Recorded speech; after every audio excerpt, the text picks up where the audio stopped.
প্রায় 30 মিনিট যাবৎ সদ্য বিবাহিত স্ত্রীর উদ্দেশ্যে অনবরত একটি বাণী ছুটছে আকাশ নেওয়ান। তোমার নাম কি? কিন্তু দুঃখের বিষয় মেয়েটি একটা টু শব্দ করেনি এখন পর্যন্ত। আকাশ তীক্ষ্ণ চোখে চেয়ে আছে বিছানার কোণে মাথা নিচু করে দাঁড়িয়ে থাকা মেয়েটির পানে, কপালে বিরক্তির রেখা। সময়ের পাল্লা যত বাড়ে আকাশের বিরক্তির মাত্রাও তত বাড়ে। আকাশ সহজে রেগে যায় না, তবে রেগে গেলে কখন কি করে বসে নিজেই বুঝতে পারে না। আকাশ নেওয়ান, বয়স 29, যার ঘন কালো ভ্রু, সোজা নাক, গাল ভর্তি মাঝারি দাড়ি, যা চাপদাড়ি চেয়ে কিছুটা বড়, গায়ের রং উজ্জ্বল ফর্সা, হাইট 6 ফুট। শক্ত চিবুকে সহজে হাসি ফোটে না আকাশের। প্রয়োজন ছাড়া তার মুখ থেকে কথাও শোনা যায় না। আকাশ নেওয়ান ঢাকা ভার্সিটিতে অর্থনীতি নিয়ে অনার্স মাস্টার শেষ করে জার্মানি থেকে পিএইচডি করে বাংলাদেশে ফিরেছে গত 2 মাস আগে। বাংলাদেশে ফিরে তার বাবা সাইফুদ্দিন নেওয়ানের ব্যবসায় নিজেকে নিয়োজিত করেছে। আপাতত আকাশের বেশি রাগ লাগছে তার অনাকাঙ্ক্ষিত বিয়ের জন্য। তার মায়ের ছেলেবেলা গ্রামেই বেড়ে ওঠা, মাঝে মাঝেই তিনি সেখানে যান। এবার তার মা তাকে কিছু না জানিয়ে হঠাৎ এমন একটা সিচুয়েশন ক্রিয়েট করেছিল, আকাশের বিয়ে করা ছাড়া আর কোনো উপায় ছিল না। মেয়েটির সঙ্গে কথা বলা প্রয়োজন, কিন্তু এ তো কথাই বলছে না। 90% সময় ঠান্ডা মেজাজের মানুষ 10% সময়ের জন্য যখন রেগে যায়, সে রাগের ফল হয়তো মোটেও ভালো হয় না। তার প্রমাণ মাত্র ঘটে যাওয়া অনাকাঙ্ক্ষিত এক ঘটনা। আকাশ লাস্ট বার দাঁত কিরমির করে মেয়েটির উদ্দেশ্যে প্রশ্ন ছুড়ে দেয়। তোমার নাম কি? সাথে বলে, তোমার সাথে আমার ইম্পর্টেন্ট কথা আছে। বরাবরের মতোই মেয়েটির থেকে উত্তর না পেয়ে আকাশ হতাশ হয়, রেগে বোম হয়ে যায়। রাগ কন্ট্রোল করতে না পেরে পুরুষালী শক্ত হাতে মেয়েটির ডান গালে সপাটে এক থাপড় মেরে দেয়। মেয়েটি মাথা নিচু করে দাঁড়িয়েছিল। বিয়ের প্রথম রাতে স্বামীর পাশে বসে স্বামীর মুখ থেকে দুটো মিষ্টি কথা, নয়তো ভরসা দেওয়ার মতো দুটি কথা শোনার কোন মেয়ের না ইচ্ছে থাকে, কিন্তু সন্ধ্যার কপালে তা জুটল না। মেয়েটি মেঝেতে উপর হয়ে পড়ে যায়, চোখের কোণে জলকণা জমেছে। আকাশ রাগান্বিত স্বরে বলে, আমার বউ হওয়ার যোগ্যতা তোমার নেই। আমার মা তোমাদের বাড়িতে বেড়াতে গিয়েছিল, আর তোমরা আমার সহজ সরল মাটাকে গুটি বানিয়ে বড়লোকের বাড়িতে ঢুকে পড়লে। আমার স্টেটাস সম্পর্কে কোনো আইডিয়া আছে তোমাদের? যত সব রাবিশের দল। কথাগুলো বলে আকাশ ঘরের দরজা খুলে হনহন করে বাইরে বেরিয়ে যায়। আকাশের কথাগুলো শুনে সন্ধ্যার চোখে থেকে টপ টপ করে পানি গড়িয়ে পড়ে। ধীরে ধীরে উঠে বসে, অসহায় ভরা দৃষ্টি খোলা দরজার পানে রাখে। দু হাতে জমা করে বুকের সাথে সেটে মলিন মুখে ছলছল দৃষ্টিতে চেয়ে থাকে। যার সৎমায়ের অত্যাচার সহ্য করে তারা কোনো এক উসিলায় সে বাড়ি থেকে বেরিয়ে অন্য কোথাও সুখের সন্ধান করে। সন্ধ্যা তাদেরই একজন। সে ভেবেছিল সৎমায়ের ঘর থেকে বেরিয়ে সে মুক্তি পাবে, কিন্তু তার কপাল তো এত ভালো নয়। তার কপালে সুখ আসবে কিভাবে? যাদের কপাল ভালো তাদেরই সুখের দেখা ঠিকই মিলে। লোকটি তাকে লোভী বলে গেল কেন? সে বিয়েতে সম্মতি দিলেও এনার মাকে কিছু বলেনি সন্ধ্যা। কিভাবে যে বিয়েটা হয়েছে সে ঠিক জানেই না। 18 বছর বয়সের মেয়ে সন্ধ্যা, উজ্জ্বল শ্যামলা গড়নের মেয়ে সে। দেখতে পরীদের মতো সুন্দর না হলেও মুখে অজস্র মায়া নিয়ে জন্মেছে সে। সুনিপুনি ছোট্ট নাক, গালের দুপাশে হালকা ডিম্বানো আকৃতি গড়ন, হাইট 5 ফুট 3 ইঞ্চি। ঘন চোখের পাতা ভেদ করে নোনা জল গড়িয়ে পড়ে। পরনে একটি সাদামাটা লাল শাড়ি, মাথায় টানা আঁচল হেলে কাঁধে পড়ে যায়। সন্ধ্যা দু হাঁটুর উপর নিচ করে রেখে ডান গাল ঠেকিয়ে চোখ বুজে নেয়। বন্ধ চোখের পাতা পেয়ে অনবরত গড়িয়ে পড়া পানিতে গাল ভিজে যায়। বেশ অনেকক্ষণ এভাবেই বসে থাকলো। তারপর দু হাতে চোখ মুখ মুছে নিয়ে মেঝে থেকে দাঁড়াতে গিয়ে আবার ঠাস করে মেঝেতেই পড়ে যায়। পায়ের ব্যথায় চোখ মুখ কুঁচকে নেয়। ডান পা সামনে দিকে কিছুটা বাড়িয়ে দিয়ে দেখলো ডান পায়ের উপরের অংশে বেশ অনেকটা জায়গা জুড়ে ফোসকা পড়েছে। সন্ধ্যার মনে পড়লো আজ সকালের কথা। মাটির চুলায় রান্না বসিয়েছিল সে। তার সৎমা এক পাতিল গরম পানি চেয়েছিল। সন্ধ্যা ভাতের মার ফেলে তার মাকে কাজটি করে দিতে চেয়েছিল। তার ভাবনার অনুযায়ী চুলা থেকে ভাতের পাতিল নামিয়ে মার ফেলছিল। তখনই তার সৎমা এসে সন্ধ্যার চুলের মুঠি ধরে বলে, তোর সাহস তো কম না, তুই আমার কথা না শুই না এইখানে বসে আস থাকিস? আমাকে পাত্তা দাস না? বসে বসে আমার অন্ন খাবি, আবার আমারই কথা না শুনে নবাবজাদি হয়ে বইসা থাকবি? সন্ধ্যার হাত থেকে ভাতের পাতিল উল্টে পড়ে। পরে তো পরে সব তার ডান পায়ের উপরে উল্টে পড়ে। তার সৎমা ব্যাপারটা লক্ষ্য করে আরো জোরে সন্ধ্যার চুলের মুঠি ধরে, রেগে বলে, এতগুলো ভাত নষ্ট করলি কেন হারামজাদি? কামাই করিস? বসে বসে ভাত খেয়ে হচ্ছিল না, এখন এভাবে ফেলে দিয়েও নষ্ট করছিস? সন্ধ্যা তার দুহাতে তার মায়ের হাত থেকে চুল ছাড়াতে চায়। চোখ থেকে টপ টপ করে পানি পড়ে। গরম ভাতসহ ভাতের মার পায়ের উপর পড়ে যাওয়ায় সন্ধ্যার মনে হলো তার পা ছিঁড়ে পড়ছে। সন্ধ্যার মনে হলো তার পা ছিঁড়ে পড়ে যাচ্ছে। জ্বলুনির মাত্রা তীব্র থেকে তীব্র হয়। পা অবশ হয়ে আসে। করুণ চোখে মায়ের দিকে চেয়ে থাকে। ছাড়া না পেয়ে দুহাতে জামা করে অসহায় চোখে চেয়ে বোঝায় তাকে ছেড়ে দিতে। তার ভীষণ কষ্ট হচ্ছে, কিন্তু তার সৎমা একটুও দয়া দেখায়নি, বরং আরো কথা শোনাতে ব্যস্ত হয়েছিল। সন্ধ্যার ছোট ভাইয়ের কান্নার আওয়াজ পেয়ে সন্ধ্যার চুলের গোছা ছেড়ে ভেতরে যান। সন্ধ্যা দুহাতে তার পা ধরে ফুপিয়ে কাঁদে। এই পা নিয়ে খুঁড়িয়ে খুঁড়িয়ে আবারও মাটির চুলায় ভাত বসায়। তার সৎমার পানি গরম করে দেয়, নয়তো আবারও এসে কি না কি করবে। কথাগুলো ভেবে সন্ধ্যার চোখ থেকে পানি গড়িয়ে পড়ে। পায়ে আর মলম দেওয়া হয়নি। মলম সে তো বিলাসিতা, গরম কিছু পড়ার সাথে সাথে পায়ে পানিটুকুই দিতে পারেনি। সময় নষ্ট করলে যে তার সৎমা আবারও তাকে দিকে তেড়ে আসবে। সব কাজ শেষে পুকুর পাড়ে গিয়ে বেশ অনেকক্ষণ পানিতে পা ডুবিয়ে বসেছিল, কিন্তু শুধু পানিতে কি আর কমে? বড় সড়ো ফোসকা পড়েছে পায়ের উপর। সন্ধ্যা মলিন মুখে ক্ষত পায়ের দিকে চেয়ে রইল। চোখের পানির বাত মাঝে মাঝে ভেঙে যায়। কাঁদতে চায় না, তবুও কখনো যে গাল বেয়ে জল গড়ায়। সন্ধ্যার এই আহত পা নিয়ে আর উঠল না। ঘরের এক কোণে বসে দেয়ালের সাথে পিঠ ঠেকিয়ে দেয়। সারাদিন না খাওয়া, এখানে এসে একটু খেয়েছিল, বেশি খেতে পারেনি। শরীরটা ভীষণ দুর্বল লাগছে। ক্লান্তিতে নুয়ে আসে চোখ জোড়া, বুঝে নেয়। বন্ধ চোখের পাতায় গর্ভধারিণী মায়ের মুখটা ভেসে ওঠে। অবাধ্য অশ্রু গড়িয়ে আবারও গাল ভিজিয়ে যায়। রাতের আধার ধরণীতে মিলিয়ে যায়। বাস চলছে তার গতিতে, যার গন্তব্য ঢাকা গাবতলী থেকে বগুড়া সাতমাথা। বাসের মাঝ বরাবর সিটগুলোতে মাঝের একটি সিটে সমু ঘুমিয়ে আছে। বাসের গতি ধীর হয়। হেল্পার বাসে কয়েকটা থাপ্পড় দিয়ে যাত্রীদের উদ্দেশ্যে আওয়াজ করে কিছু বাণী বলতে থাকে। অনেকেরই ঘুম ভেঙে যায়, সাথে সৌমের ঘুমও হালকা হয়। চোখ মুখ কুঁচকে নেয়। ধীরে ধীরে চোখ খুলে বুঝলো বাস থেমেছে। আশেপাশে তাকিয়ে নিজের কাঙ্ক্ষিত জায়গাটি দেখে সিট থেকে দাঁড়িয়ে যায়। বাসের সিটের উপরে ব্যাগ রাখার তাক থেকে তার ব্যাগ নিয়ে দ্রুত বাস থেকে নেমে দাঁড়ায়। এরপর একটি সিএনজি নিয়ে রওনা হয় তার গ্রামের উদ্দেশ্যে। গ্রামের নাম মিলনের পাড়া। সমর পরনে একটি স্বল্প দামি অ্যাশ কালারের টি শার্ট, সঙ্গে বেশ পুরনো একটি জিন্স, ঘাড়ে একটা ছোটখাটো ব্যাগ, যার ভেতরে সর্বোচ্চ 4 থেকে 5টা শার্ট প্যান্ট আছে। আর আছে তার ছোট্ট বোন সন্ধ্যার জন্য একটি গোল জামা। টিউশনির টাকা পেয়ে সবার আগে তার বোনটার জন্য একটি জামা কিনেছিল সে। সৌম শেখ, বয়স 25, হাইট 5 ফুট 8 ইঞ্চি। ছোট্ট বোনের মতোই শ্যাম গায়ের রং পেয়েছে। গায়ের রং মূলত তারা দুই ভাই বোন মায়ের থেকেই পেয়েছে। দু গালে কালো চাপদারি।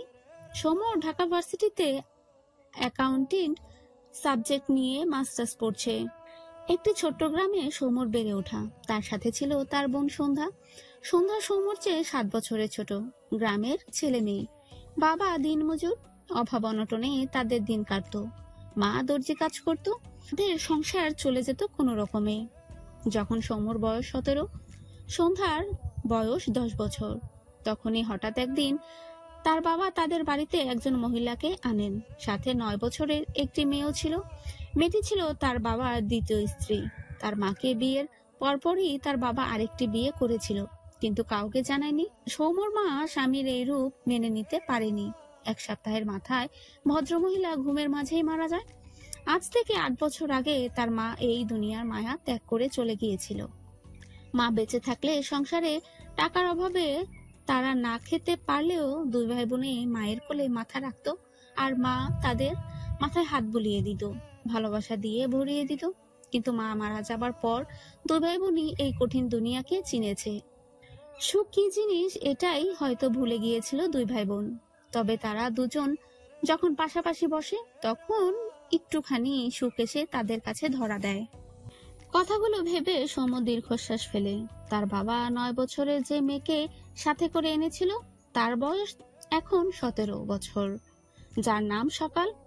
বছর 4 আগে তার একটি সৎ ভাইও হয়েছে যার নাম সায়ন। শামু সকালের জন্য ও একটি জামা কিনেছে, সায়নের জন্য একটি গেঞ্জি। তবে সন্ধ্যার জন্য ভেতর থেকে আলাদা যত্ন চলে আসে, কিন্তু সৎ ভাই বোনেরা আপনদের মতো হয়। তবে সন্ধ্যা এমন নয়, সে পরদের চেয়েও বাজে বিহেভ করে। তবুও সৌম তার সৎ ভাই বোনকে ভালোবাসে, মুখ ফিরিয়ে নেয় না। প্রায় 1.5 ঘন্টা সময়ের মাঝেই সৌম তার গ্রামে পৌঁছে যায়। ধরণীতে রাতের আধার পেরিয়ে ভোরের আলো ফুটতে শুরু করেছে। সৌম সিএনজি থেকে নেমে বাড়ির পথ ধরে যাওয়ার পথে এক মসজিদে গিয়ে ফজরের নামাজ পড়ে নেয়। বাড়ি পৌঁছে দেখলো উঠোনে তার সৎমা বসে কাঁথা সেলাই করছে। সৌম এগিয়ে গিয়ে বলে, মা কেমন আছো? তার সৎমা বিরক্তি কণ্ঠে বলে ওঠে। সৌমর মুখ মলিন হয়। ভেতর থেকে তার বাবা বেরিয়ে আসলে সৌম সালাম দেয়। আব্বা আসসালামু আলাইকুম। সৌমর বাবা সালামের উত্তর নেয়। সৌম কেমন আছে জিজ্ঞেস করলে সে ছোট্ট করে বলে, ভালোই। সৌমর ভীষণ খারাপ লাগে। মা মরে গেলে বাবা যে পর হয়ে যায়, এই অভিজ্ঞতা তার আর সন্ধ্যার হয়েছে। সৌম আর কিছু বলে না। বাড়ির ভেতরে গিয়ে সরাসরি তার বোন সন্ধ্যার ঘরে যায়। টিনের ঘর। ঘরটির অবস্থা একদম ভালো নয়। টিনের কত জায়গায় যে ফুটো আল্লাহই জানে। এখানে তার বোনকে থাকতে দেওয়া হয়। সৌম দীর্ঘশ্বাস ফেলে। তার একটু টাকা হলেই তার বোনকে নিয়ে এখান থেকে চলে যাবে। ঘরে সন্ধ্যাকে না দেখে কয়েকবার ডাকলো। ভাবলো হয়তো ঘুম থেকে উঠে এদিক ওদিকে গিয়েছে। সে তার বোনের ঘরেই ফ্রেশ হয়ে নিল। সন্ধ্যাটা কোথায়? ও থাকলে তাকে এটা ওটা এগিয়ে দিত। সৌম বেশ অনেকক্ষণ বসে রইল সন্ধ্যার জন্য। এর মাঝে সকাল আর সায়নের জন্য আনা জামা গেঞ্জি দিয়ে এসেছে। সন্ধ্যাকে এখনো আসতে না দেখে সৌম ঘর থেকে বেরিয়ে আসে। তার বাবাকে বলে, আব্বা আমার বোনু কোথায়? সৌমর বাবা সাথে সাথে বলে, নাই। সৌম অবাক হয়ে বলে। মানে? সৌমর সৎমা বলে ওঠে, মানে বেচা দিছি, খালি বৈশা বৈশা 4টে গিলে, ওরে রাইখা কি করবো আমি? সৌমর চোখ মুখে অজস্র বিস্ময়। তার বোনকে বিক্রি করে দিয়েছে মানে? হঠাৎই রেগে চিৎকার করে বলে, আমার বোনুকে কি করেছো তোমরা? কোথায় বিক্রি করে দিয়েছো? বলো কোথায় আমার বোনু? সৌমর বাবা কোনো কথা বলে না। তার সৎমা রেগে বলে, এইটা তোর বাড়ি নয়, রাগ নিজের মধ্যে রাখ। আমার বোনু কোথায় প্লিজ বলো, দয়া করে বলো বোনু কোথায়? সৌমর দুনিয়া ঘুরছে। তার এই ছোট্ট বোনটা ছাড়া আর কে আছে? এই মানুষ দুটো এত পাষাণ কেন? রেগে কিছু হবে না, অসহায় কণ্ঠে বলে। কারোর কোনো রেসপন্স না পেয়ে সৌম দুহাত জমা করে ভারী গলায় বলে, আমি আমার বোনুকে নিয়ে একেবারে চলে যাবো এখান থেকে, আর কখনো তোমাদের বাড়িতে আসবো না। তোমাদের পায়ে ধরে আমার বোনটার খোঁজ দাও তোমরা।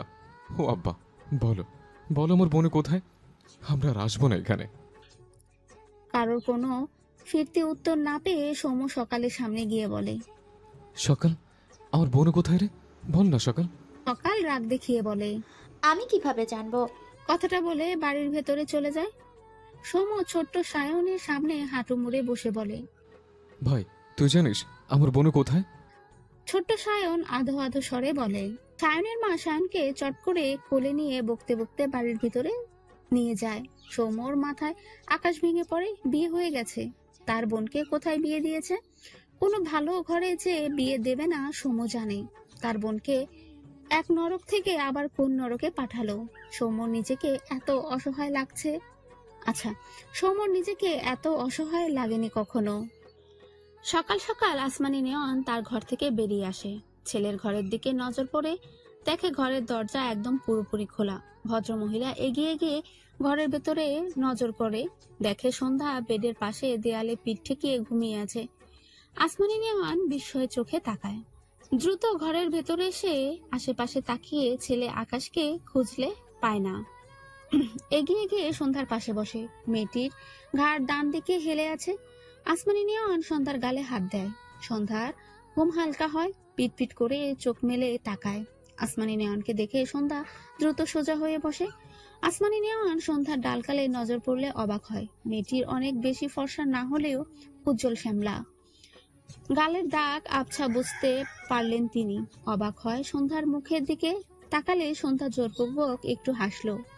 আসমানি নেওয়ান সন্ধ্যার গালে হাত দিয়ে বলে, আকাশ তোরে মারছে মা? সন্ধ্যা অসহায় চোখে চেয়ে রইল তার শাশুড়ির দিকে। আসমানি নেওয়ান সন্ধ্যাকে জড়িয়ে ধরলো। তার ভীষণ খারাপ লাগলো। আকাশ এত রেগে গিয়েছে যে মেয়েটাকে থাপ্পড় মেরেছে। পায়ের দিকে নজর পড়ে দেখলো পায়ের বেশ বড়সড় একটি ফোসকা। যা বোঝার বুঝলো। সন্ধ্যাকে ধরে ধরে উঠিয়ে বেডের উপর বসালো। তারপর মলম এনে সন্ধ্যার পায়ে দিতে নিলে সন্ধ্যা তার শাশুড়ির বাদশা দেয়। আসমানি নেওয়ান সন্ধ্যার বাধা মানলেন না, নিজে সন্ধ্যার পায়ে মলম লাগিয়ে দিলেন। গতকাল খেয়াল করেনি এটা, নয়তো তখনই দিয়ে দিতেন। ব্যাগ থেকে একটা সুতি শাড়ি বের করে দিয়ে বলে, এই শাড়িটা পইরা নে মা, আকাশের লগে আমার বোঝাপড়া আছে। একটু থেমে বলে, অয় কি রাইতে বাহির হইয়া গেছে? সন্ধ্যা মাথা নেড়ে হ্যাঁ হ্যাঁ সূচক সম্মতি দিলে আসমানি নেওয়ান সন্ধ্যার গালে হাত দিয়ে বলে, অয় আজ বাড়ি আসলে খবর আছে ওর। তুই যা মা, শাড়ি পাল্টায় নে। সন্ধ্যা মাথা নেড়ে বেড থেকে নেমে ধীরে ধীরে ওয়াশরুমের দিকে এগিয়ে যায়। আসমানি নেওয়ান দীর্ঘশ্বাস ফেলে। সোম সন্ধ্যার খোঁজেই সেই সকাল সকাল বাড়ি থেকে বেরিয়ে এসেছিল। গ্রামের কতজনকে জিজ্ঞেস করেছে, কেউ সন্ধ্যার কথা বলতে পারে না। কয়েকজন শুধু বলেছে তাদের বাড়ির সামনে একটি বড় কার গাড়ি আসতে যেতে দেখেছিল। দিন গড়িয়ে বিকেল নেমেছে। সৌম্যর শরীর শক্তি নেই যেন। গতকাল থেকে খাওয়া দাওয়া নেই। আজ সারাদিন রোদে রোদে ঘুরে শরীরের অবস্থা নাজেহাল। আর মনের অবস্থা, সে তো বেহাল। একটি মাঠের কোণে পা ঝুলিয়ে বসলো সৌম্য। ডান হাতে কপালের ঘাম মুছে ছিটে ফেললো। আর কোথাও খুঁজবে তার বোনকে? এই পাষাণ মানুষ দুটো তার বোনকে খোঁজ দিবে না। সৌম্য বেশ জানে তার বাচ্চাদের মতো কাঁদতে ইচ্ছে করে। আকাশের দিকে তাকিয়ে বুঝলো তার চোখ জোড়া ঝাপসা। বাড়ি আসলে সন্ধ্যা যেখানেই থাকুক দৌড়ে এসে ভাইকে জড়িয়ে ধরতো। সৌম্য সন্ধ্যার গাল টেনে দিত। সন্ধ্যা খাবার এনে সৌম্যর সামনে দিয়ে ভাইয়ের সামনে বসে থাকতো। খাওয়া শেষ না হওয়া পর্যন্ত সন্ধ্যা উঠতো না, ভাইয়ের পাশে বসে থাকতো। সৌম্য শহরে চলে আসলে সন্ধ্যা নীরবে অশ্রু বিসর্জন দিত। সৌম্য তার বোনকে জড়িয়ে নিয়ে বলতো, আর কয়েক মাস বোনো, এরপর আমি তোকে আমার কাছে নিয়ে যাব। সৌম্যর দিন খুব কষ্টে কাটে। তার তো চাঁদ কপাল নয়।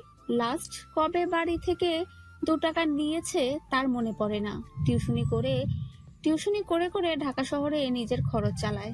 আর একটু একটু করে টাকা জমাতো সন্ধ্যার জন্য। এই নরক থেকে তার বোনকে নিয়ে যাবে বলে কত কষ্ট করেছে। কখনো তো 3 বেলা খায় না। এই যে কাপড়ও ঠিকঠাক কেনা হয় না, কত পুরনো কাপড় ব্যবহার করে। আর 2 মাসের মাথায় সে সন্ধ্যাকে নিয়ে যেত ঢাকায়। সন্ধ্যার ক্লাস 10 পর্যন্ত পড়েছে, এরপর আর পড়েনি। এইটুকুই সৌম্য খুব জোর করে পড়িয়েছে। তার বাবা আর সৎমা পড়তে দেয়নি। সে জানে তার বোনকে দিয়ে এই বাড়ির সব কাজ করিয়ে নিত। সৌম্য তার বোনকে সুখবর দিতে এসেছিল। সে খুব তাড়াতাড়ি তার বোনকে তার কাছে নিয়ে যাবে, কিন্তু কি থেকে কি হয়ে গেল। সন্ধ্যার মায়া মুখটা ভেসে ওঠে। তার ভাইকে হয়তো নীরবে কত শত অভিযোগ করত। সৌম্য বোনকে জড়িয়ে নিয়ে নীরবে সান্ত্বনা দিত। কোথায় হারিয়ে গেল তার বনু? ঝাপসা দৃষ্টিজোড়া আকাশপানে নিবদ্ধ রেখে বিড়বিড় করে, মা, আমার বোনও হারিয়ে গেছে মা। তোমার মেয়ে সন্ধ্যাকে আমি আগলে রাখতে পারলাম না। তুমি কেন চলে গেলে মা আমাদের রেখে? আমার বোনের জন্য খুব কষ্ট হচ্ছে। ওরা কোথায় রেখেছে আমার বোনকে? ও ঠিক আছে তো মা? সন্ধ্যার পরপর আকাশ বাড়ি ফিরে তার ঘরের দিকে যেতে নিলে আসমানি নেওয়ান শক্ত গলায় বলে, দাঁড়াও আকাশ, কোথায় আসিলা কাল থেইকা? মায়ের কথায় আকাশের পা থেমে যায়। আসমানি নেওয়ান মূলত গ্রামের মেয়ে। সাইফুদ্দিন নেওয়ান আসমানি নেওয়ানকে দেখে পছন্দ করেছিল, তারপর বিয়ে করে আনে। ভদ্রমহিলা গ্রাম্য ভাষায় কথা বলতে অভ্যস্ত ছিলেন, যে অভ্যাস বিয়ের পরেও শহরে এসেও ছাড়তে পারেননি। আকাশকে চুপ থাকতে দেখে আকাশের মা আবারও শক্ত গলায় বলেন, কি হইল, কথা কইতাছ না কেন? আকাশ সাধারণত মায়ের বেশ বাধ্য সন্তান বলা যায়। মায়ের উপর কথা বলে না, ভয় পায় এমন নয়। সম্মান ভালোবাসার জায়গা থেকে সে তার মায়ের সাথে কখনোই উঁচু গলায় কথা বলে না। তবে মায়ের কাজে ভীষণ রাগ উঠছে, অতঃপর রাগান্বিত স্বরে বলে, মা, তুমি কি করে পারলে আমার সাথে এরকম একটা কাজ করতে? আসমানি নেওয়ান ছেলের ব্যবহারে একটু কষ্ট পেয়েছেন। আকাশ তার সাথে এভাবে কথা বলে না, এর জন্য বেশি খারাপ লাগছে। আকাশ কথাটা বলে চোখ বুঝলো। সে রাখতে চায় না, অন্তত তার মাকে রাগ দেখাতে চায় না। কিন্তু তার মা এমন একটা কাজ করেছে যে চাইলেও শান্ত থাকতে পারছে না। ফোঁস করে শ্বাস ফেলে গলার স্বর কিছুটা নামিয়ে বলে, এভাবে তুমি আমার বিয়ে দিয়ে কাজটা কি ঠিক করেছো মা? আমি তোমার সম্মান বাঁচাতে বিয়েটা করেছি। এবার তুমি আমার সম্মান বাঁচাতে মেয়েটির আর আমার ডিভোর্সের ব্যবস্থা করো মা। আসমানি নেওয়ান ছেলের পানে বিস্ময়ের দৃষ্টিতে তাকায়, অবাক হয়ে বলে, তুমি ডিভোর্স চাইছো কেন? আকাশ আবারও রেগে বলে, কারণ আমি রাহাত আঙ্কেলের মেয়েকে বিয়ে করব। আমাদের ডিল ফাইনাল করা শেষ, আর 1 সপ্তাহ পর আমাদের বিয়ে হতো। গতকাল তোমাকে বলতে চেয়েছিলাম, কিন্তু তুমি আমার কোনো কথাই শুনলে না। আসমানি নেওয়ান বিস্ময় কণ্ঠে বলে, তুমি কইছিলা তোমার পছন্দের কেউ নাই, তাই আমি আমার পছন্দ মতো একটা বউ আনছি তোমার লাইগা। তুমি এমন করতাছো কেন বাবা? আকাশ চোখ বুজে মাথা দুদিকে নাড়ানো কয়েকবার। এত রাগ লাগছে তার, ইচ্ছে করছে সবকিছু উল্টে পাল্টে করে দিতে। শুধু তার সামনে মা বলে নিজেকে সামলে নিচ্ছে বারবার। চোখ খুলে তার মায়ের উদ্দেশ্যে চিৎকার করে কিছু শক্ত বাণী ছুড়ে দেয়। করতাম না পছন্দ, এখন করি, হয়েছে? তুমি সবসময় উল্টাপাল্টা কাজ করো, আমি আর বাবা সামলে নেই। কিন্তু এইবার একদম লিমিট ক্রস করে ফেলেছো। আমাদের কাজের 12টা বাজিয়ে দিয়েছো। সবচেয়ে বড় কথা, কার না কার বাড়ি গিয়ে একদম লোভী মানুষদের কবলে পড়ে নিজের ছেলেকে বলির পাঠা বানালে। সাইফুদ্দিন সোফার উপর বসা ছিল, হাতের খবরের কাগজ ভাঁজ করে আকাশের দিকে তাকিয়ে শান্ত গলায় বললেন, আকাশ আমার স্ত্রীর সাথে এভাবে কথা বলবে না। আকাশ হাত দুটো মুষ্টিবদ্ধ করে চোখ বুঝলো। সে না চাইতেও হাইপার হয়ে যাচ্ছে। আসমানি নেওয়ান ছলছল দৃষ্টিতে ছেলের পানে তাকিয়ে রইল, অতঃপর স্বামীর পানে চেয়ে বলল, আকাশের আব্বা, তোমার ছেলে এইসব কি কইতাছে? সাইফুদ্দিন নেওয়ান এগিয়ে এসে তার স্ত্রীর পাশে দাঁড়ালেন। বউকে ভীষণ ভালোবাসার ভদ্রলোক, কখনো ধমক দেয় না। এই যে এখন তার স্ত্রী উল্টাপাল্টা কাজ করেছে, সে মনে মনে রেগেছে। তবে তার স্ত্রীর উপর ফলাচ্ছে না, বরং ছেলেকে চুপ করিয়ে দিলেন। স্ত্রীর উদ্দেশ্যে মৃদু স্বরে বললেন, আকাশ যা বলেছে ঠিকই বলেছে, তুমি শান্ত হও। তোমার পক্ষ থেকে আমি ওদের ডিভোর্সের ব্যবস্থা করব। সন্ধ্যা রান্নাঘরে দরজার কোণে দাঁড়িয়ে আছে, রাগান্বিত আকাশের পানে মায়া মায়া চোখে চেয়ে রয়। লোকটিকে সে বিয়ের আগে দেখেনি, তবে স্বামীকে নিয়ে একটুখানি স্বপ্ন দেখেছিল। লোকটি কি সুন্দর, সে তো অত সুন্দর না, আবার কত নিখুঁত তার, আবার কত খুঁত তার। এমন মেয়েকে কপালে দুঃখই মানায়। চোখের পাতা ভেদ করে নোনা জল গড়িয়ে পড়ে। গতকাল বিয়ের পরপরই এক মুহূর্তের জন্য সন্ধ্যা ভেবেছিল সে এই সৎ মায়ের নরক থেকে বেরিয়ে একটু সুখের দেখা পাবে, কিন্তু তার কপাল তো ভালো নয়। এটা তো সন্ধ্যা আগেই বোঝা উচিত ছিল। মায়ের কথা মনে পড়লো। কতদিন হলো মাকে দেখে না, মায়ের আদর কতদিন পায় না। মায়ের আদর কতদিন হলো পায় না। ভাইয়ের কথা মনে পড়লো। সৌম্য ভাই যে তাকে তার কাছে নিয়ে যেতে চেয়েছিল, তাকে নিয়ে যাবে না, এখানে কি আসবে না?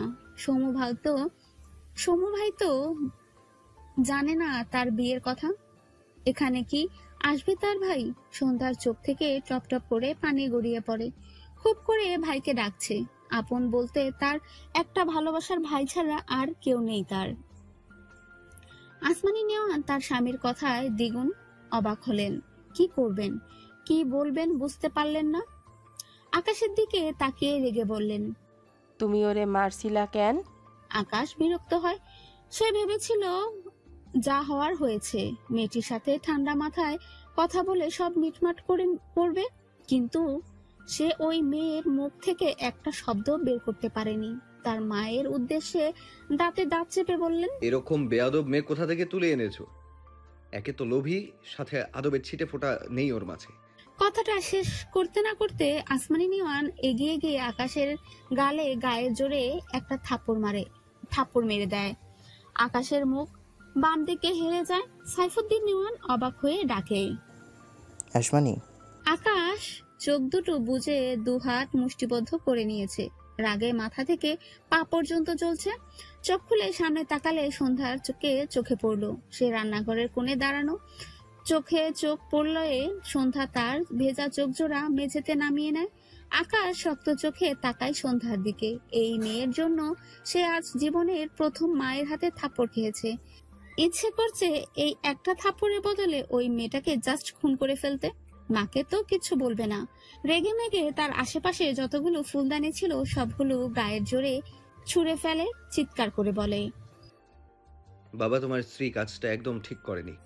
একটা বাইরের বেয়াদব মেয়ের জন্য আমাকে আঘাত করেছে। কথাটা বলে আকাশ হনহন করে বাইরে বেরিয়ে যেতে নিলে আসমানি নেওয়ান ভেজা চোখে চেয়ে শক্ত কণ্ঠে বলে, বেয়াদব ও নয়, বেয়াদব তুমি। একটা অচেনা মেয়েরে মারতে তোমার হাত কাঁপলো না? আকাশ পিছন ফিরে রেগে বলে, না, কাঁপেনি। আরো কয়েকশোটা থাপ্পড় দিতে পারছি না বলে আফসোস হচ্ছে। একটা কথারও উত্তর দেয় না। তুমি তাকে রেখে আবার বেয়াদব বলছো? কথাটুকু বলে আকাশ আবারও পায়ের গতি বাড়ায় বাড়ি থেকে বেরিয়ে যাওয়ার জন্য। আসমানি নেওয়ান ঢোক গিলে বলেন, ওই তোমাগো মতো কথা কেমনে কইব? ওই তো বোবা। আসমানি নেওয়ানের কথায় আকাশের পা থেমে যায়। পিছন ফিরে বিস্ময় দৃষ্টিতে তাকালো মায়ের দিকে, সাথে অবাক হয়ে সাইফুদ্দিন নেওয়ান। মেয়েটি বোবা মানে? আসমানি নেওয়ান নিজেকে সামলে বললেন, তোমাগো যেহেতু ওরে নিয়া এতই সমস্যা, আমি তোমাগো ডিভোর্স করামু। এরপর আমি ওরে আরো ভালো ঘরে বিয়া দিমু। সাইফুদ্দিন নেওয়ান অবাক হয়ে বললেন, মেয়েটির পরিবার নেই? আসমানি নেওয়ান শান্ত গলায় বলে, না, নাই। কথাটা বলে আসমানি নেওয়ান উল্টো ঘুরে সন্ধ্যার দিকে এগিয়ে গিয়ে সন্ধ্যার হাত ধরে তার ঘরের পাশের ঘরে দিকে যায়। সন্ধ্যা তার শাশুড়ির সাথে পা মেলায়, মাথার আঁচল আর একটু টেনে নেয়। আকাশ কেমন অদ্ভুত চোখে চেয়ে রইল। সন্ধ্যার চোখে মুখে পানির কণা। একবার পিছন ফিরে তাকালেন আকাশের সাথে চোখাচোখি হয় সন্ধ্যা। দ্রুত সামনে ফিরে মাথা নিচু করে নেয়। আসমানি নেওয়ান সন্ধ্যাকে নিয়ে যতক্ষণ পর্যন্ত সে ঘরে প্রবেশ না করে ততক্ষণ আকাশ নির্জীব চোখে চেয়ে রইল। সাইফুদ্দিন নেওয়ানেরও একই অবস্থা। দুই বাপ ছেলের অবাকের মাত্রা ছাড়িয়েছে। সাইফুদ্দিন নেওয়ান বেশ কিছুক্ষণ পর আকাশকে উদ্দেশ্য করে বলে উঠলেন, তুমি চিন্তা করো না, তোমার মাকে আমি সামলে নিব। তুমি ইরাকে বিয়ের প্রিপারেশন নাও।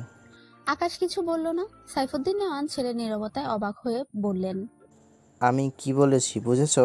আকাশ ছোট্ট করে বলে।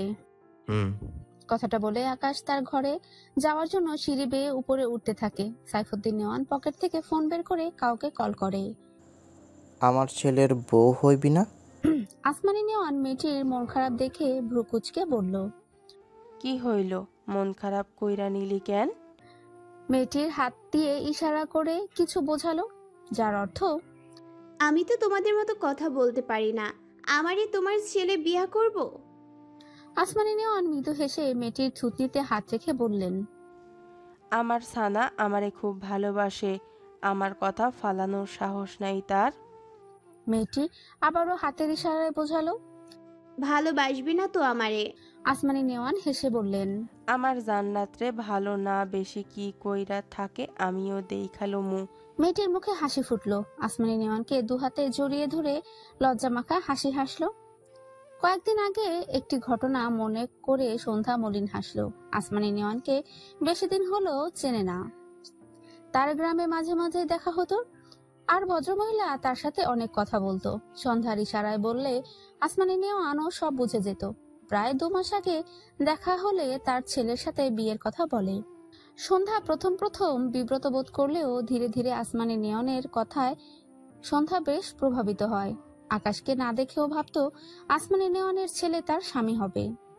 কিন্তু গতকাল হঠাৎই তাদের বাড়িতে আসমানি নেওয়ানকে দেখে সন্ধ্যা অনেক অবাক হয়েছিল। আরো অবাক হয়েছিল যখন শুনেছিল তখনই তার বিয়ে ইনার ছেলের সাথে। সন্ধ্যা আগে থেকে আসমানি নেওয়ানের ছেলের বউ হওয়ার স্বপ্ন দেখত, সেখানে সে বিমত করেনি। তবে আসমানি নেওয়ানের কথা শুনে সে ভাবত ওনার ছেলেও তাকে বউ হিসাবে মানবে, কিন্তু তার ভাবনা ভুল। আসমানি নেওয়ান সন্ধ্যার গালে হাত দিয়ে বললেন, কি ভাবতাছোস মা? সন্ধ্যা বেশ কিছুক্ষণ চুপ থেকে ইশারায় বোঝায় আসমানি নেওয়ান তাকে কিভাবে চেনে। আসমানি নেওয়ান বেশ কিছুক্ষণ চুপ থাকলো, তারপর মৃদু স্বরে বলে, তোর মা আর আমি এক লগে পড়তাম। বিয়ের পর আর তেমন ভাবে যোগাযোগ আসিল না। এরপর হঠাৎই একদিন খবর পাইলাম তোর মা মারা গেছে। তুই তখন ছোট আছিলি, এরপর ভুলেই গেছিলাম। পরে তোর বাপের গ্রামে একজনের কাছে গল্প শুইনা বুঝলাম তুই ভালা নাই। তখন থেইকা তোর আমার কাছে আনতে চাইতাম, কারণ ছাড়া আনতে পারুম না, তাই আমার পোলার বউ করে আনতে চাইছিলাম। এটুকু বলে থামে। মন খারাপ করিস না মা, আমি তোরে আরো ভালো জায়গায় বিয়া দিমু। কারো কথা ভাববি না, তোর কেউ নাই, আমি আছি। তোর বাপ মা তো নাই, ভাইরা থাইকাও নাই, সবগুলাই স্বার্থপর। সন্ধ্যা ইশারায় করতে চাইল। তার ভাই অনেক ভালো। আসমানি নেওয়ান বাদশাদে মৃদু স্বরে বলে, আর কিছু বোঝাতে হইব না, এখন কিছু খাবি আর এখন থেইকা এই ঘরেই থাকবি। সন্ধ্যা মাথা নেড়ে আচ্ছা বোঝায়। পরদিন সকাল 10টা। আকাশ অ্যাশ কালার স্যুট প্যান্ট পরে, সাথে সিলভার কালারের চেনের ঘড়ি। চুলগুলো ভালোভাবে সেট করে নেয়, মাঝারি সাইজের ঘন কালো দাড়ি ভালোভাবে গুছিয়ে নেয়। এরপর আকাশ সিঁড়ি বেয়ে নেমে আসে। সাইফুদ্দিন নেওয়ান টেবিলে বসে নাস্তা করছিল। আকাশ দেখে তার বাবাকে, পাশে মা দাঁড়ানো। সে কিছু বলল না। গটগট পায়ে বাইরে বেরিয়ে যেতে নিলে আসমানি নেওয়ান বলে ওঠে, খেয়ে যা। আকাশ ছোট্ট করে বলে, ক্ষুধা নেই। আসমানি নেওয়ানের চোখ ভরে ওঠে। এত বাধ্য ছেলে হঠাৎ এরকম ব্যবহার করলে মেনে নেওয়া যায় না। সাইফুদ্দিন নেওয়ান মৃদু স্বরে বলে, আকাশ খেয়ে নাও। আকাশ শুনল না কারোর কথা। গটগট পায়ে বাড়ি থেকে বেরিয়ে যায়। মা বাবা দুজনেই হতাশ শ্বাস ফেলে। সাইফুদ্দিন নেওয়ান স্ত্রীর পানে চেয়ে বলে, মন খারাপ করো না আসমানি, তোমার ছেলে তো তোমার মতোই একটু আধটু তেড়া আছে, মানি নাও। আসমানি নেওয়ান রেগে তাকায় স্বামীর পানে। ভদ্রলোক ইনোসেন্ট ফেস বানিয়ে বলে, তার আমি একটা মহৎ গুণ আসমানি, জানো? এই জন্যই তো আমি তোমাকে এত পছন্দ করেছি। আসমানি নেওয়ান কিছু বললেন না। আকাশ একটি রেস্টুরেন্টে বসে আছে। 1 কাপ ব্ল্যাক কফি অর্ডার করে। ফোনে কিছু করছে, সাথে কফিতে একটু পরপর চুমুক দেয়। কিছুক্ষণ পর দুটো মেয়ে এসে দাঁড়ায় আকাশের সামনে। ইরা আকাশকে সালাম দেয়। আসসালামু আলাইকুম ভাইয়া। আকাশ মাথা নিচু করেই সালামের উত্তর নেয়। ইরা আকাশের সম্মুখে বরাবর একটি চেয়ার টেনে বসে। ইরা কাজিন ইতি হা করে আকাশের দিকে চেয়ে আছে। যদিও আকাশ মাথা অনেকটাই নিচু, তবুও যেটুকু দেখা যাচ্ছে এতেই মেয়েটা অবাক হয়ে চেয়ে আছে। ইরা ইতির কাণ্ডে বিরক্ত হলো, টেনে তার পাশে চেয়ারে বসিয়ে দেয় ইতিকে। চোখ গরম করে তাকায়। ইতি আকাশের দিকে দৃষ্টি নিবদ্ধ রেখে ইরার কানের কাছে মুখ নিয়ে ফিসফিসিয়ে বলে, পাখি, তোর পা ধোয়া পানি খাবো। তুই এই বিয়ে ভাঙার সাথে সাথে আমার সাথে ছেদ করিয়ে দে বোন। ইরার মেজাজ খারাপ হয়। সামনে আকাশ বসা, এর জন্য কিছুই বলতে পারছে না, নয়তো এর চুল ছিঁড়ে এসব কাজকর্ম ছেড়ে দিত। আকাশ গম্ভীর গলায় বলে, আমার কাজ আছে, যা বলার ফার্স্ট বলো। ইরা ঢোক গিলল। সে অনেক কষ্টে তার বাবার ফোন থেকে আকাশের নাম্বার সংরক্ষণ করেছিল কালকে রাতে। অনেক রিকোয়েস্ট করে আকাশকে দেখা করতে বলায় আকাশ এই লোকেশনে পাঠিয়ে দিয়েছিল।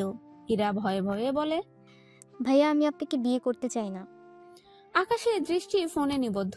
কফির কাপে চুমুক দিয়ে মৃদু স্বরে বলে, ওকে। ইরা অবাক হয়ে তাকায়। আকাশ এত তাড়াতাড়ি রাজি হয়ে গেল। পাশ থেকে ইতি আওয়াজ করে বলে ওঠে, আরে কিয়া বাত হে। ইরা ইতির হাত টেনে ধরে।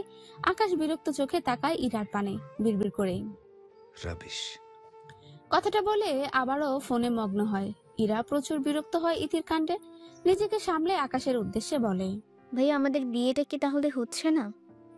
আকাশ কিছু বলে না। ইরা আকাশের উপর খানিক বিরক্ত হয়।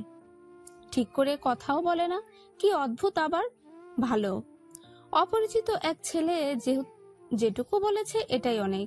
সমু তার বন্ধু হয়েও তার সাথে ঠিক করে কথা বলে না। ইতি ইরার পাশ থেকে উঠে গিয়ে আকাশের পাশে চেয়ারে আকাশের দিকে আরেকটু টেনে নিয়ে বসে। আকাশ ব্যাপারটা খেয়াল করতেই চরম বিরক্তি নিয়ে বাঁ দিকে ঘুরে ঘাড় ঘোরায়। কিছু বলল না। সাথে সাথে রেগে যাওয়ার অভ্যাস তার নেই। প্রথমে ঠান্ডা থাকে, এরপর তার অপছন্দের কাজ বারবার রিপিট হলে তখন আকাশের রাগ আর নিয়ন্ত্রণ থাকে না। আকাশ তার সিট থেকে উঠে তার ডান পাশের চেয়ারে বসে পড়ে। এরপর আবারও ফোনে মগ্ন হয়। ইতির মন খারাপ হয়। ইরার দিকে তাকালে দেখলো ইরা কি যেন ধ্যান করছে। ইতি আকাশের কফি খেতে দেখে মৃদু স্বরে বলে, বলছি আমাদের জন্য 1 কাপ কফি অর্ডার করুন। আকাশ কিছু বলে না। কপালে বিরক্তির ভাঁজ। ইতি আবারও আকাশের পাশের সিটে বসে। তার ভাবনা এমন যে সে আজকেই আকাশকে পটিয়ে আকাশের কোলে উঠে বসে থাকবে। আকাশ ঘাড় ফিরিয়ে শক্ত চোখে তাকায় ইতির মুখটা ছোট করে বলে, আপনি তো ইরা আপুকে বিয়ে করবেন না, তাহলে আমাকে করুন। আমার আপনাকে হেব্বি লেগেছে। আকাশের রাগ তরতর করে বেরিয়ে যায়। ইরার ধ্যান ভাঙে। ইতিকে আকাশের পাশে দেখে চোখ বড় বড় হয়ে যায়। কপাল চাপড়ায়। এই বয়সে 20 পার হতে চলল, অথচ এর স্বভাব আর গেল না। আকাশ এবারেও নিজেকে সামলে নিতে চাইলো। ফোঁস করে শ্বাস ফেলে আবারও সোজা হয়ে বসে। ইতি আকাশের মুখে ফিরিয়ে নেওয়া দেখে মুখ ফুলায়। এই লোকটা এত ভাব কেন? সুন্দর বলে? ফর্সা বলে? আরো কত ফর্সা ছেলে আছে, এত ভাব দেখানোর কি আছে? কিন্তু ইতি আকাশকে ভালো লেগেছে। দাড়িগুলো কি সুন্দর বড় বড়। মেয়েটি তার স্বভাব সুলুল। 2 হাত আকাশের হাতে সাপটে ধরে বলে, আমাকে এক্সপেক্ট করে নিন। মেয়ে হয়ে আপনাকে প্রপোজ করছি, প্লিজ ফিরিয়ে দিবেন না। আমার বাবাও ইরা আপুদের মতো আর আপনাদের মতো বড় লোক। আকাশের ধৈর্যের বাদ শেষ। তাকে এই মেয়ে টাচ করেছে কোন সাহসে? বুঝে পায় না। ইরা চোখ বড় বড় করে চেয়ে আছে। একে সাথে আনা মস্ত বড় ভুল হয়ে গেছে বুঝলো। মৃদু স্বরে বলে, ইতি কি করছিস? ইতি ইরার কথা পাত্তা দিল না। আকাশের হাতও ছাড়লো না। আকাশ দাঁতে দাঁত চেপে বলে, হাত ছাড়ো। ইতু একটু ভয় পেলেও ছাড়লো না। তার ধারণা আকাশ ঠিক পটে যাবে। সে কি কম সুন্দরী নাকি? কি সুন্দর করে সেজে এসেছে। কিন্তু আকাশের আর সহ্য হলো না। একে তো বারবার পাশে এসে বসছিল। আকাশ নিজেকে সামলে নিচ্ছিল, কিন্তু এখন সব লিমিট ক্রস করে ফেলেছে মেয়েটি। আকাশ চট করে তার হাত ছাড়িয়ে নিয়ে ইতির গালে ঠাস করে একটা থাপ্পড় মেরেই দেয়। বেচারি বুঝতেই পারেনি চোখের পলকে কি থেকে যে কি হয়ে গেল। ইতি হুমড়ি খেয়ে চেয়ার থেকে পড়তে গিয়েও পড়ল না। ইরা হতভম্ব চোখে চেয়ে আছে। আকাশ আধখাওয়া কফিটুকু রেখে ফোন পকেটে রেখে হনহন করে বেরিয়ে যায় রেস্টুরেন্ট থেকে। যাওয়ার আগে গম্ভীর গলায় বলে, মিস ইরা বিয়ে হবে না। ইরা আকাশের কথা শুনে খুশি হবে নাকি তার কাজিনের এমন থাপ্পড় খেতে দেখে দুঃখ পাবে বুঝল না। আশেপাশে অনেকে অদ্ভুত চোখে চেয়ে আছে। ইরা বিব্রত বোধ করলো। এই ইতিটা এমন কেন? এর আগে তার অন্যান্য কাজিনদের সাথে গিয়েও এমন করত। এখন থাপ্পড় খাওয়ার অভিজ্ঞতা এর আগে হয়নি, এই প্রথম। ঠিকই আছে, এর শিক্ষা হওয়া উচিত। সে তার জায়গা থেকে উঠে বলে, বাড়ি যাবি না নাকি এখানেই শুয়ে থাকবি? ইতি রেগে তাকায় ইরার দিকে। কিছু না বলে ধূপধাপ পা ফেলে রেস্টুরেন্ট থেকে বেরিয়ে যায়। ইরা একটু খারাপ লাগলো, আবার ভালোও লাগলো। বিয়ে হবে না ভেবে ব্যাগ থেকে ফোন বের করে দ্রুত সৌম্যর নাম্বারে কল করে। ফোন রিং হয় কিন্তু রিসিভ হয় না। ইরা হতাশ হয়। সেও রেস্টুরেন্ট থেকে বেরিয়ে যায়। আকাশ রেস্টুরেন্ট থেকে বেরিয়ে তার গাড়ির দিকে এগিয়ে গেলে হঠাৎই আনিকার আকাশের সামনে এসে দাঁড়ায়। আকাশ দাঁড়িয়ে যায়, সাথে বিরক্তি চোখে তাকায়। আনিকা হেসে বলে, তুই রেস্টুরেন্টে যে ডেট করলি নাকি? আকাশ মৃদু স্বরে বলে। করলাম। আনিকা দৃষ্টি রেস্টুরেন্ট থেকে বেরিয়ে আসা ইরার দিকে পড়লে অবাক হয়ে বলে, আরে ইরা, ও এখানে? বিয়ের আগে এত ঘন ঘন মিট করলে ভুলভাল কিছু হয়ে যেতে পারে। আকাশ বিরক্ত হলো। আনিকাকে পাশ কাটিয়ে তার গাড়িতে বসে গাড়ি স্টার্ট দেয়। আনিকা কিছু বলল না, ব্যাপারটা বুঝলো না ইরা আর আকাশ রেস্টুরেন্টে কেন। আকাশ তো এমন বান্দা নয়, কাহিনী কি? বেচারি ভাবনায় ব্যস্ত হলো। দাঁড়াও। ইরা আর ইতি মাত্রই বাড়িতে পা রেখেছে। ঘরে যাওয়ার জন্য কয়েক পা এগোতেই ইরার বাবা ইশতিয়াক আহমেদ শক্ত কণ্ঠে দুজনের পা থেমে যায়। ইতি ভীতু চোখে তাকায় তার মামার দিকে। ইরা ঢোক গিলল। ইশতিয়াক আহমেদ এগিয়ে এসে ইরার সামনে দাঁড়িয়ে শক্ত গলায় বললেন, কোথায় গিয়েছিলে? ইরা আমতা আমতা করে বলে, এদিকে নিয়ে রেস্টুরেন্টে গিয়েছিলাম। ইশতিয়াক আহমেদ দাঁতে দাঁত চেপে বলে, খেতে গিয়েছিলে নাকি বিয়ে ভাঙতে? হ্যাঁ? ইরা নিজেকে শক্ত করলো, অতঃপর দৃঢ় কণ্ঠে বলল, আমি এখন বিয়ে করতে চাই না বাবা। কথাটা বলতে না বলতেই ইশতিয়াক আহমেদ ইরার গালে কষিয়ে এক থাপ্পড় মেরে দেয়। ইরা পড়ে যেতে নিলে ইতি দ্রুত আগলে নেয়। রেস্টুরেন্টে এক অপরিচিত ছেলের হাতে থাপ্পড় খেয়ে বেচারির গালের ব্যথা আর অপমান দুটোই এখনো ভুলতে পারেনি। এরই মধ্যে আবার মামার হাতে তার মামাতো বোনের থাপ্পড়। ইরার মা এগিয়ে এসে বলে, ইরার বাবা কি করছো? ইশতিয়াক আহমেদ চিৎকার করে বলে, ওর পা এত লম্বা হয়েছে কেন? ও কোন সাহসে বিয়ে ক্যান্সেল করতে বলেছে আকাশকে? ইরার চোখের কোণে পানি, তবে নিজেকে শক্ত রাখলো। তার বাবার দিকে ভেজা চোখে চেয়ে বলে, আমি করব না বিয়ে। আমি কেন জোর করছো? দয়া করে এইসব বন্ধ করো। ইশতিয়াক আহমেদ রেগে আরেকটি থাপ্পড় মারতে নিলে ইরার মা মেয়েকে আগলে নিয়ে বলে, এত বড় মেয়ের গায়ে হাত তুলছো কেন? ইশতিয়াক আহমেদ রেগে বলে, ও বড় হয়েছে, এটা ওকে বোঝাও। আরে 25 বছর পেরোতে চললো, অথচ তোমার মেয়ে বিয়ে ভেঙে ঘরে বসে থাকছে। এসব আমি মানবো না। আকাশের সাথেই ওর বিয়ে হবে। ইরা ভাঙা গলায় বলে, আমি কোনো আকাশ পাতালকে বিয়ে করব না। তোমার ব্যবসার উন্নতির জন্য আমাকে কেন বলির পাঠা বানাচ্ছ? ইশতিয়াক আহমেদ দাঁতে দাঁত চেপে বলে, আমি কোনো গাঁজাখোরকে ধরে আনিনি। আকাশ যথেষ্ট ভদ্র ছেলে, বিয়ের প্রিপারেশন নাও। কথাটা বলে বাড়ি থেকে বেরিয়ে যান। ইরার চোখ থেকে পানি গড়িয়ে পড়ে। তার মাকে জড়িয়ে বিড়বিড় করে, মা, আমি বিয়ে করতে পারবো না। প্লিজ বাবাকে বোঝাও মা। ভদ্রমহিলা হতাশ চোখে চেয়ে রইল। তিনি মাঝ নদীর মাঝি। তার স্বামীকেও যেমন কিছু বলতে পারে না, তেমনি মেয়ের জন্য মন কাঁদে। এরা বেশ অনেকক্ষণ ঘরে বসে একা একা নীরবে চোখের জল ফেলছে। অতঃপর রেডি হয়ে ভার্সিটির উদ্দেশ্যে বেরিয়ে যায়। বাবা বাসায় নেই, থাকলে হয়তো তাকে আর বেরোতেই দিত না। ঢাকা ভার্সিটির কাঞ্চন হল চত্বরে রিক্সা থামায় ইরা। গাড়ি দিয়ে সব সময় চলাচল করে, তবে সুযোগ পেলে রিক্সায় ওঠার লোভ সামলাতে পারে না ইরা। আশেপাশে তাকিয়ে কাউকে খুঁজতে খুঁজতে এগিয়ে যায় সামনের দিকে। মাঠের এক কোণে সমুকে দেখে ইরা এক প্রকার দৌড়ে যায় সমুর দিকে। সমুর পাশে গিয়ে ইরা বসে, কিন্তু সমু ইরার দিকে তাকালো না। ইরার মন খারাপ করে বলে, সোমু, তুই আমার কল রিসিভ করছিলি না কেন রে? আমি ভাবলাম তুই টিউশনিতে। সমু কিছু বলল না, যেন শুনতেই পাইনি। ইরা সমুকে টাচ করতে গিয়ে হাত গুটিয়ে নিল। সমুর এসব পছন্দ না।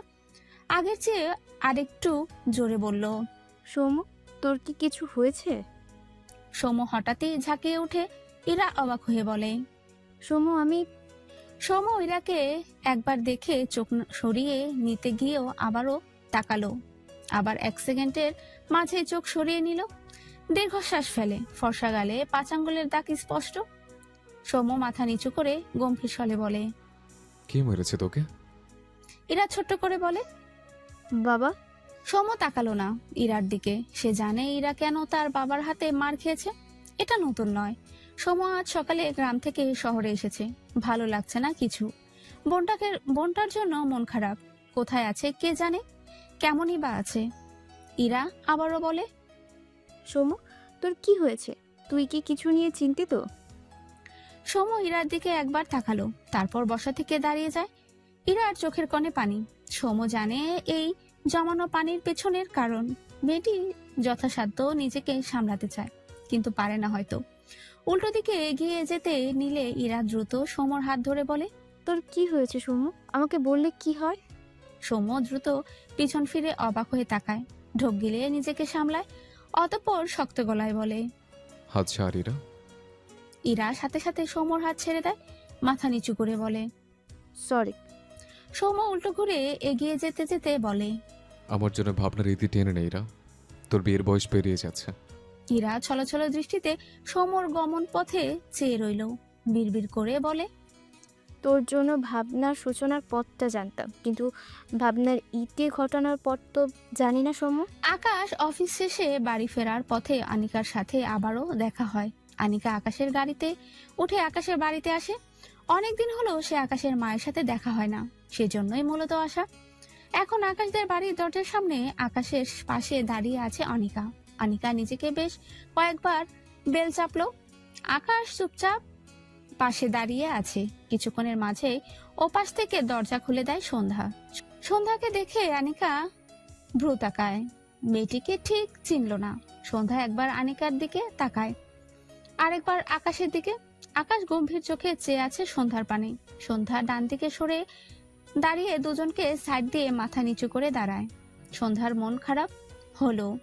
লোকটি যাকে বিয়ে করতে চেয়েছিল সেই মেয়েটি কি এটা? অবশ্য হতেই পারে। আকাশের পাশে দাঁড়ানো মেয়েটি কি সুন্দর, গায়ের রংটাও কত ফর্সা। সন্ধ্যার ভাবনার মাঝে আনিকা আর আকাশ ভেতরে চলে যায়। আনিকা আসমানি নেওয়ানকে দেখে এগিয়ে এসে বলে, আন্টি কেমন আছো? আসমানি নেওয়ান আনিকার গালে হাত দিয়ে হেসে বলে, ভালা মা, তুমি ভালা আছো? আনিকা হেসে তার কথা জানায় আকাশের মায়ের সাথে কথা বলতে তার বেশ ভালো লাগে। কেমন অন্যরকম করে কথা বলে। সন্ধ্যা ডাইনিং টেবিলের পাশে মেঝেতে বসে আছে। তার কোলে ওপর প্লেটে পান্তা সাথে পেঁয়াজ মরিচ দিয়ে খাচ্ছিল। অনেক গরম পড়েছে। মেয়েটি নিজেই আসমানি নেওয়ানের কাছে চেয়ে নিয়েছে এই খাবার। আগে শীতকালে কষ্ট পেয়ে কত খেয়েছে, তবে এখন গরমের কারণে শান্তি করে খাচ্ছে। সন্ধ্যার খাওয়ার মাঝে হঠাৎই সামনে চোখ পড়লে দেখলো তার সামনে দুটো পা। সন্ধ্যা দ্রুত মাথা উঁচু করে তাকায়। আকাশ দুহাত প্যান্টের পকেটে গুজে রেখে গম্ভীর মুখে চেয়ে আছে সন্ধ্যার পানে। সন্ধ্যা ঢোক গিল। সে তো আড়ালেই বসে খাচ্ছিল। লোকটি টের পেয়ে গেল কিভাবে? সন্ধ্যা কি করবে বুঝতে পারলো না। মাথা নিচু করে মুখের খাবারটুকু গিলে নেয়। বেশ কিছুক্ষণ পরেই যখন দেখলো তার সামনে থেকে পা দুটো সরছে না, সন্ধ্যা ঢোক গিলল। আবার তাকে মারবে নাকি? সন্ধ্যা ভাবনার মাঝে আকাশ ভরাট কণ্ঠে বলে, এটা খাওয়ার জায়গা নয়। আকাশের কথা শুনে সন্ধ্যা আবারও মাথা উঁচু করে তাকায়। আকাশের মুখায়বক এর পরিবর্তন নেই। সন্ধ্যা দুহাতে পান্তার প্লেট ধরে দ্রুত বসা থেকে উঠে দাঁড়ায়। মাথা থাকা শাড়ির আঁচল ডান হাতে একটু টেনে নিয়ে মাথা নিচু করে দাঁড়ায়। আকাশ কিছু একটা ভেবে প্রশ্ন করে, তুমি শুনতে পাও? সন্ধ্যা বোকা চোখে তাকায় আকাশের দিকে। আকাশ ভ্রু কুচকায়, আবারও জিজ্ঞেস করে, ক্লিয়ার শুনতে পাও? সন্ধ্যা কিছুটা মাথা নিচু করে নেয়, তারপর মাথা উপর নিচ করে হ্যাঁ সূচক সম্মতি জানায়। আকাশ কেমন অদ্ভুত ভাবে তাকায়। এটা কিভাবে সম্ভব হয়? কথা বলতে পারে না অথচ স্পষ্ট শুনতে পায়। আপনা আপনি মুখ থেকে বেরিয়ে আসে। ইন্টারেস্টিং তো। সন্ধ্যার কানে কথাটা যায়। মাথা উঁচু করে আকাশের দিকে অবাক হয়ে তাকায়। আনিকা আকাশের পাশে দাঁড়িয়ে বলে, কি ইন্টারেস্টিং রে? আকাশ থতমত খেয়ে তাকায় আনিকার দিকে। আনিকা সন্ধ্যাকে পান্তার প্লেট নিয়ে দাঁড়িয়ে থাকতে দেখে বলে, পান্তা খাও নাকি তুমি? আমারও বেশ লাগে। সন্ধ্যা চুপচাপ আনিকার দিকে চেয়ে রয়। আনিকা বুঝতে পারছে না সন্ধ্যা আসলে কি। সন্ধ্যা মেঝেতে বসে খাওয়ার ব্যাপারটা চোখে পড়েছিল। সে ভেবেছে সন্ধ্যা আকাশদের বাড়ির কাজের লোক। ভাবনা অনুযায়ী আকাশের উদ্দেশ্যে বলে, নতুন কাজের লোক আনিয়েছিস নাকি? কথাটা আকাশ সহ তার মা আসমানি নেওয়ানও শুনতে পায়। রান্নাঘর থেকে আনা হাতের পায়েসের বাটিটা টেবিলের উপর রেখে সন্ধ্যার হাত ধরে শক্ত গলায় বলে, ওই আমার মেয়ে। আনিকা অবাক হয়। আকাশের বোন কবে জন্মালো, তাও আবার এত বড়? আসমানি নেওয়ান সন্ধ্যাকে টেনে নিয়ে গিয়ে চেয়ারে বসিয়ে দেয়। তারপর হাতের প্লেট টেবিলের উপর রেখে বলে, চেয়ার টেবিল রাইখা মাটিতে বৈশা খাস কেন? আর একদিন দেখলে মার খাবি আমার হাতে।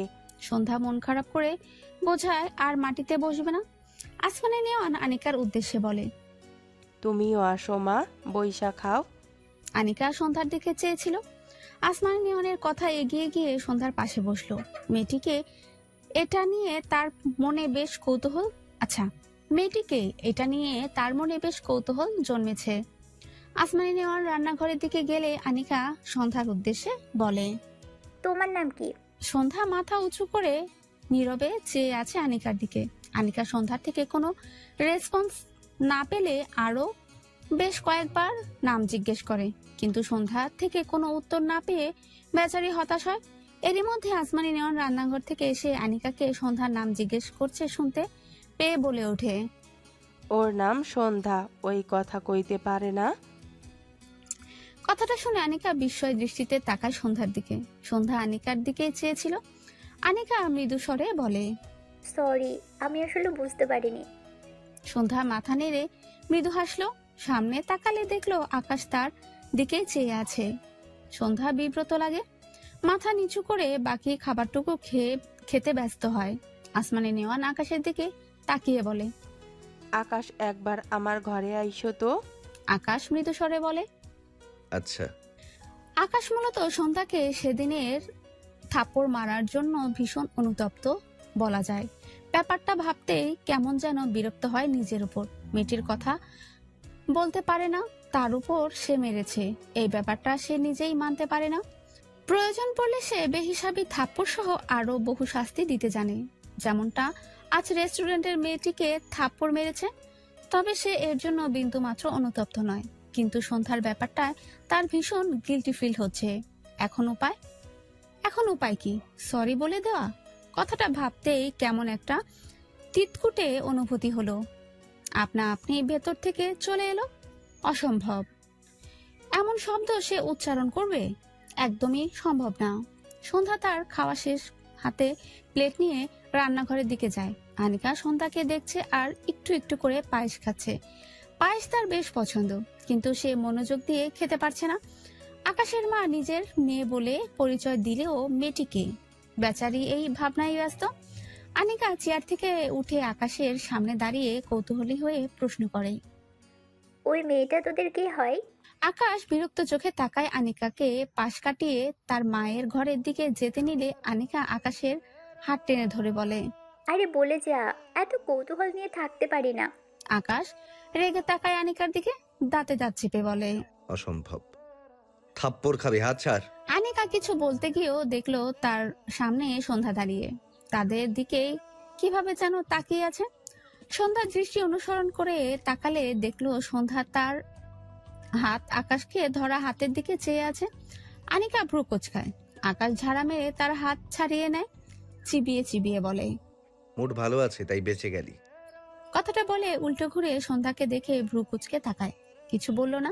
বড় বড় পা ফেলে সন্ধ্যাকে পাশ কাটিয়ে তার মায়ের ঘরের দিকে যায়। আনিকা পিছন থেকে বলে, আরে ভাই, আমার বহুত সুন্দর এক জামাই আছে, ওকে রেখে তোকে নিয়ে ভাবার টাইম নেই আমার। স্বর্ণকারদের সোনা চুরি করলেও এমন ছ্যাদ করে ওঠে না, আর একে টাচ করলেই যেন চামড়া ঝলসে যায়। কথাগুলো বলে সন্ধ্যার দিকে তাকালে দেখে সন্ধ্যা কেমন অদ্ভুত ভাবে চেয়ে আছে তার দিকে। আনিকা মেকি হেসে বলে, তুমি আন্টির মেয়ে হলে হিসেব মতো তুমি আকাশের বোন। পেট থেকে বের না হয়েও মেয়ে হওয়া যায়, এটা কোনো ফ্যাক্ট না। কিন্তু তোমার ভাইটা একদম সুবিধার না, বুঝলে, শুধু অসুবিধা দিয়ে ভরা। কথাগুলো বলে থামে আনিকা। ভাবলো মেয়েটি হয়তো তার কথা শুনতে পায়নি। এগিয়ে গিয়ে চেয়ারে বসে বাকি পায়েসটুকু খাওয়ায় মনোযোগ হয়। আসমানি নেওয়ান তার আলমারি থেকে বেশ কয়েকটি কাগজ বের করে আকাশের দিকে বাড়িয়ে দিয়ে বলে, এইগুলো তোমার কাছে রাখো। আকাশ হাতে কাগজগুলোর দিকে চেয়ে অবাক হলো। বেশ কয়েকটি মোটা অঙ্কের চেক, তার মধ্যে একটি পুরো 15 লাখ টাকার চেক থেকে টাকা উঠানো হয়েছে। আকাশ বিস্ময়ের দৃষ্টিতে তার মায়ের দিকে তাকায়। আসমানি নেওয়ান আঞ্চলিক ভাষায় কথা বললেও তিনি বেশ শিক্ষিত ভদ্রমহিলা, অনার্স কমপ্লিট। এরপর আর পড়েনি তিনি। আকাশ অবাক হয়ে বলে, এত টাকা উড়িয়ে কি করেছো মা? আসমানি নেওয়ান মৃদু স্বরে বলে, আমার দরকার আছিল। আকাশের রাগ হয়, মানে তার মা এসব কি শুরু করেছে? একটার পর একটা কাজ করছে, কোনোটা উল্টো তো কোনোটা সোজা। সোজা কাজই বা বুঝবে কি করে? এত টাকা কি করেছে? তার মা রেগে বলে। তুমি এত টাকা কবে তুলেছো আর করেছোটাই বা কি? আসমানি নেওয়ান রেগে বলে। সে কৈফিয়ত আমি তোমারে দিমু না। আকাশ চোখ বুজে শব্দ করে শ্বাস ফেলে, নিজেকে দমিয়ে তার মায়ের দিকে চেয়ে বলে, আমি তোমার কাছে কৈফিয়ত চাইছি না মা। কোনো কাজ করার আগে আমাকে অ্যাটলিস্ট জানানো উচিত। এইটুকু অধিকার তো আমার আছে। আসমানি নেওয়ান মৃদু স্বরে বলে। আমার ইচ্ছে করে নাই। আকাশ হাত থেকে কাগজগুলো হাতের মুঠোয় দলা পাকালো। এত রাগ লাগছে তার, রেগে মেগে দলা পাকানো চেকগুলো ছিঁড়ে ফেলে চেঁচিয়ে বলে, আমারও ইচ্ছে করছে না এসব ফালতু কাগজ আমার কাছে রাখতে। কথাটা বলে হনহন করে ঘর থেকে বেরিয়ে যায়। আসমানি নিয়নের খারাপ লাগলো, আবার নিজের দিকটাও ভাবলো। আসলে আকাশকে বলা উচিত ছিল তার। তার ভুলের জন্যই আকাশটা কেমন হুটহাট অদ্ভুত আচরণ করছে। আসমানি নেওয়ানে রুমের পাশে সন্ধ্যার রুম। সে তার রুমে যাওয়ার সময় আকাশের মুখে টাকার কথাগুলো শুনতে পেয়ে দাঁড়িয়ে যায়। সে আসলে বুঝলো না এসবের কারণ, তবে সন্ধ্যা অবাক লাগে। এই ভদ্রমহিলা অনেক ভালো, অন্তত তার সাথে তো অনেক ভালো ব্যবহার করে। তার সৎমা এমন ভালো মানুষের হাতে তাকে তুলে দিল কেন? সে তো পারলে সন্ধ্যাকে জাহান্নামে পাঠাতে চায়। আর তার মা মারা যাওয়ার সাথে সাথে তার বাবা হারিয়ে গেছে। সে শুধু সকাল আর সায়নের বাবা হয়ে গিয়েছে, তার আর সৌম্য ভাইকে ভুলে গিয়েছে। মা মারা গেলে বাবারা বুঝি এভাবেই স্বার্থপর হয়ে যায়। কথাগুলো ভাবতে গিয়ে কখন যেন চোখ জোড়া ভরে এলো মেয়েটির। সন্ধ্যা মাথা নিচু করে দাঁড়িয়েছিল। হঠাৎই জোরে সোরে এক ধাক্কা খেয়ে ঠাস করে মেঝেতে পড়ে যায়। আকাশ তার মায়ের ঘর থেকে বেরিয়ে কোনো দিকে না তাকিয়ে হনহন করে বেরিয়ে যাচ্ছিল। হঠাৎই সন্ধ্যার সাথে ধাক্কা খায়। সন্ধ্যা তো উল্টে পড়েছে। আকাশ নিজেও তাল সামলাতে না পেরে সন্ধ্যার উপর ঠাস করে পড়ে যায়। সন্ধ্যা আকাশ দুজনে হতভম্ব হয়ে যায়। এমন অনাকাঙ্ক্ষিত ঘটনা কারোরই ধারণা ছিল না। আকাশ সন্ধ্যার দিকে তাকালে সন্ধ্যার ভেজা চোখ জোড়া তার দৃষ্টিতে পড়ে। সন্ধ্যা কথা বলতে পারে না। ঢোক গেলে দুহাতে আকাশের বুকে রেখে আকাশকে ঠেলে আকাশ অদ্ভুতভাবে তাকায় সন্ধ্যার দুহাতের দিকে। সে কখনো সন্ধ্যার উপরে বুঝতে পেরে বিড়বিড় করে।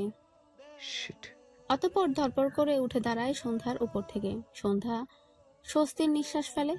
সেও মেঝে থেকে দ্রুত উঠে দাঁড়িয়ে গিয়ে চোখ মুখ কুঁচকে নেয়। কোমরে বেশ ব্যথা পেয়েছে, তবে সেসব পাত্তা দিল না, বরং তাড়াতাড়ি করে উঠে দাঁড়ায়। এরপর কোনো দিকে না তাকিয়ে এক প্রকার দৌড়ে তার ঘরে গিয়ে দরজা আটকে দেয়। আকাশ তীক্ষ্ণ চোখে দেখলো সন্ধ্যার প্রস্থান। পাশ থেকে আনিকা ভাবুক ভঙ্গিতে বলে, আন্টি বললো সন্ধ্যা তার মেয়ে, হিসেব মতে সন্ধ্যা তোর বোন, কিন্তু বোনের সাথে এমন রোমান্টিক মোমেন্ট ক্রিয়েট করে যাচ্ছে কেন বুঝলাম না। আকাশ ধমকে বলে, তখনকার থাপ্পড় এখন খেতে না চাইলে মুখ বন্ধ রাখ। ঘরের ভেতর থেকে আসমানি নেওয়ান বেরিয়ে এসে বলে, এইখানে কি পড়ার শব্দ হইল? আকাশ কিছু বলে না, সিঁড়ি বেয়ে উপরে উঠতে থাকে তার ঘরের দিকে। আনিকা মৃদু হেসে বলে, আকাশ পড়ে গিয়েছিল আন্টি, তোমার ছেলের শরীরে মনে হয় পুষ্টির অভাব পড়েছে, একটু বেশি বেশি খাওয়াই তো।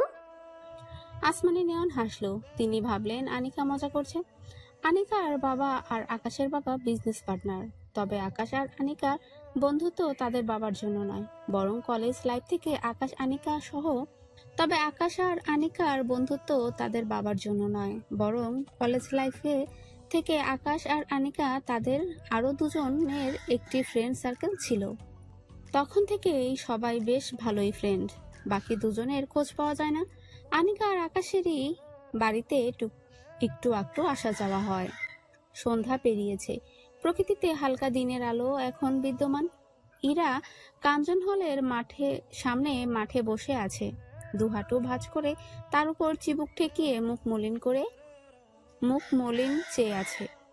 দুহাঁটু জমা করে তার উপর চিবুক ঠেকিয়ে মলিন মুখে চেয়ে আছে। তার কিচ্ছু ভালো লাগে না। সকালের পর সৌম্য চলে গেলেই ইরা বাড়ি চলে গিয়েছিল, কিন্তু কই আলিশান বাড়িতে ইরার মন টিকে না। তাই বিকেলে আবারও এক ফাঁকা জায়গায় এসে বসেছে। সৌম্যর নাম্বারে কল করেছিল, সে কল রিসিভ করেনি। ইরা জানে সৌম্য ইচ্ছে করে তার কল রিসিভ করে না। সৌম্য তাকে ইচ্ছে করে এত শত অবহেলা করে, সেসবের হিসেব কষে শেষ করা যাবে না। ইরার মন খুব কাঁদে। ভাবনায় কথাগুলো আসতেই ইরার চোখের কোণে পানি কণা জমে। ইরা, হঠাৎই পিছন থেকে সৌম্যর শক্ত কণ্ঠে ইরা ঝাঁকিয়ে ওঠে। সৌম্য দাঁতে দাঁত চেপে বলে, এখন এখানে বসে আছিস কেন? থাপ্পড় খাবি? ইরা পিছু ফিরে সৌম্যর দিকে চেয়ে বলে, তুই যা, আমার ভালো লাগছে না এখানে কিছুক্ষণ থাকি।